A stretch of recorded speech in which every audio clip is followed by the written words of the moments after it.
There's 4 types of cutter in the JEM side cutter set. Let's go through those. This one is the chevron cutter. The next one is called the grill. Next to that we have the ladder. And then finally the one called the speed humps. Let's start first with the one called the speed humps. Kind of looks like a little half moon. I went ahead, I have some gum paste rolled out here. Again, I'm working with satinized gum paste with a little bit of Tylose powder added. My mini mats over here have rolled out the gum paste thin and just have the top piece rolled down so it doesn't dry out. Now, as always, whenever I'm working with JEM cutters, my little trick is to, off the side of your workspace, spritz the back side with a little bit of canola spray, or vegetable spray if you've got that, real lightly. You don't want to do it over your workspace, but the side that you sprayed is the one that's going to be actually touching the cutter. So I'm going to lay this down and then roll over it with my little rolling pin. And I want to make sure, I'm just going to do a section here so you can see how this works. I want to go back and forth in different directions, and then you can either go back and forth over it with your fingertip or use your little ball tool just to make sure that you have nice clean cuts. It's real important to get a nice clean cut to get the effect. And then I am going to, just so I get a section of it here and show you how it works, cut this out. You could certainly move it and do longer strips of it as well. But I'll just pull this off. And let me show you what's so fun about this. This comes out really easily. If you have small sections like this, just take your little scriber needle and you're going to pick at it and pull it right out. Pick at it, pull it right out, and it should start coming pretty easily once you have that. Alright, let's flip this over and show you how special this is. So I'm just going to lay this down on my work surface. And here's how fun this is. So what I'm going to do is take my scribing needle again and just kind of lift this up and then push this piece down and also lift the next one up and tuck it under. Alright, so if I continue that, just want to separate all these nicely. Once I have this one up, you tuck this one under. Once you have this one up, tuck this one under. And then finally, the last one, and tuck that one under. And you can go further if you want to. This is a nice look here. You can tuck it all the way under and then press down. All the way under and press down. You can get a couple of different effects by doing that. This has more of a raised effect, so that would look nice, let's say if you put it up the side of a cake and it kind of just sticks out a little bit. And this looks more like a braided effect when you tuck it way down underneath that. So I'm just going to set this one aside, and you can layer them. Like this one I'm going to lay over a little piece of black, so maybe you can put a big piece of black ribbon around the cake and then put this on top of it, and it has just like kind of a two-toned effect. Let me go ahead and show you the chevron next, and that kind of works the same way as far as cutting it out and then tucking the tips under. So I went ahead and rolled out the gum paste into the chevron pattern, and let me go ahead and pull it out just the same way I did the speed humps.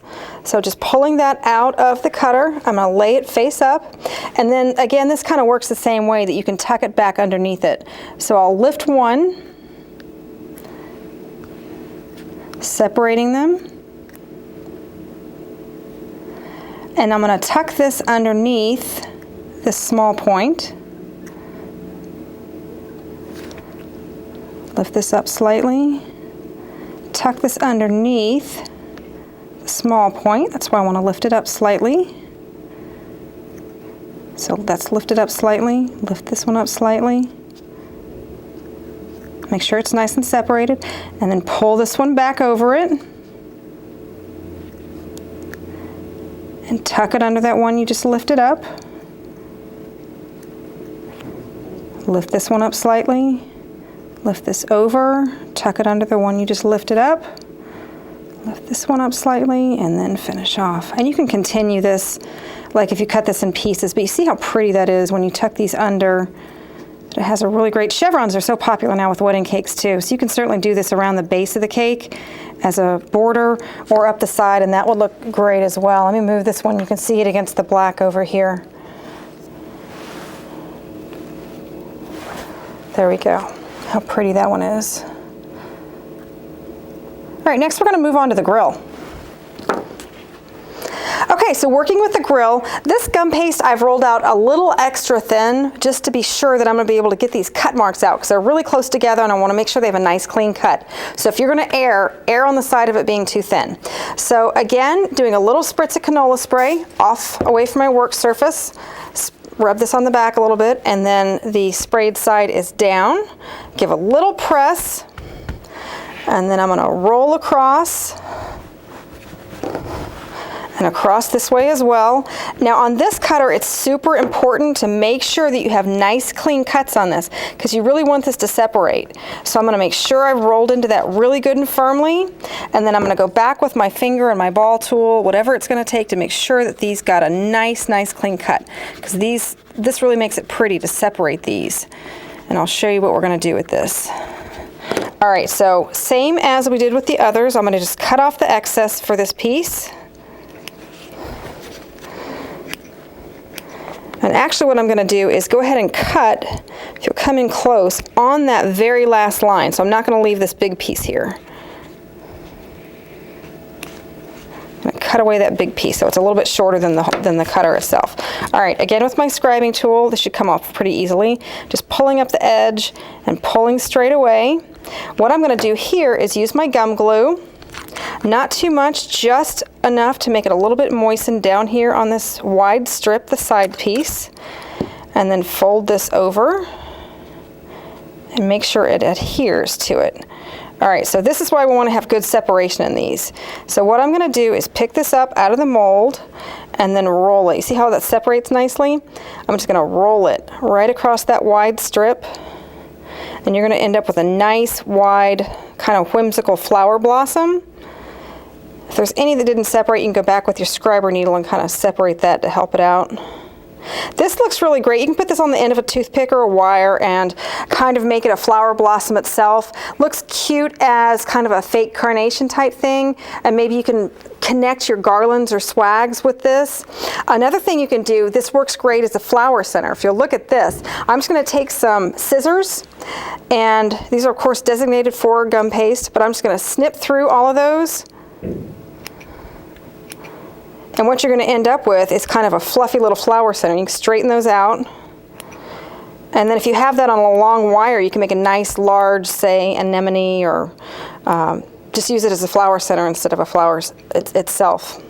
So I won't cut through all those, but you can see how kind of wild that looks, wild and fun. But that's the grill cutter.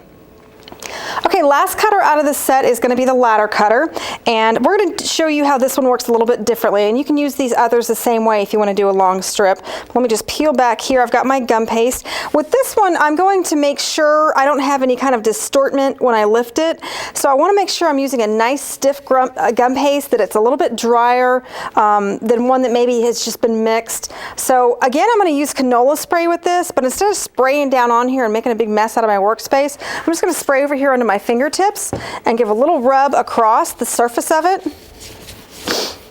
All right, and then with this one, I'm just going to go ahead and press down as best I can. I made sure to roll it out a little bit wider than my cutter. And you really want to make sure to get a nice clean cut off of this, so really give it good pressure, both here on the edges and then here on the ladder cuts as well. If you look at this one I did before, here's an example. So here I got, a little bit cleaner cuts and it's a little bit sharper. And you can see that on this end, I didn't cut it as well and it's a little bit rougher. So that's the effect you're going to have if you don't take the time to really clean that up and make it look nice. So what we're going to do, as soon as we have that piece cut, I'm just going to pull up real gently. Now I want to make sure that I'm not guessing on where this next piece goes. So instead of trying to line it up and get the spacing right, I'm going to go ahead and set this first piece down into the last piece, and if you feel around, you can feel that it kind of seats in there, and then you're going to line up your sidelines as well. So again, giving it good pressure to make sure you get a nice clean cut, and then pull up, and then same thing, just move it on down. You can kind of slide that in there and it rocks into place.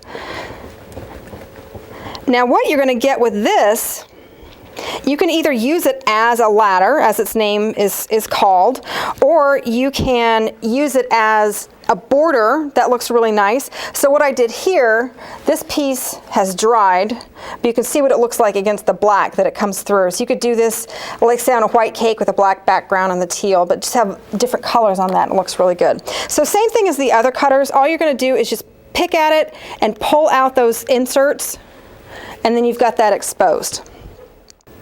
So that's all 4 of the side cutters in the JEM series. Really like these, a nice little way to do some different kind of embellishment, add another detail for your guests to look at. But I hope you'll give them a try, and I hope you have fun with it.